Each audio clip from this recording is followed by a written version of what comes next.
Let me note here one thing on the side. This is sort of a side comment. I didn't know where to put it, but let me make it here.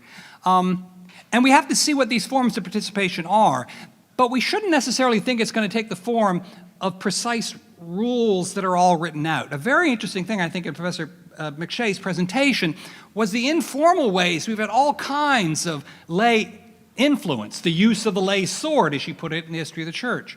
I think a real problem in the worldwide Catholic Church, for us who are Americans, is the way there's what I'd call a kind of Germanic Anglo-Saxon attitude to the way things get done. We want rules. We want it all written out. If there are going to be exceptions, let's write down the rules for the exceptions. Get it all straight. That's not the way a lot of the world works. I mentioned 10 years in France. When we moved there, my wife did most of the working out the details of living there because she spoke much better French than I did. And she was complaining that to a French colleague, you'd find out, some website what you're supposed to do, and then you do it and you find it, what you really do is quite different.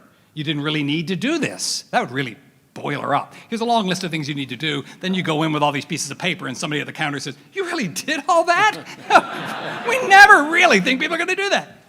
She said this to a colleague who said, well, you have to understand, France is a Catholic country. Yeah, he was a Lutheran, I must note. And to which my wife said, what difference does that make? And he said, well, it's very important to have all the rules straight.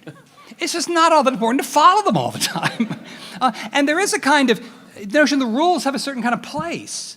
But there's a great deal of flexibility in practice, which has seemed to me a lot of what's going on in history. And we have to figure out some ways in which that flexibility, in the end, certain issues are in the hands of the clergy. But there are also complex ways in which the laity make their influence and power felt.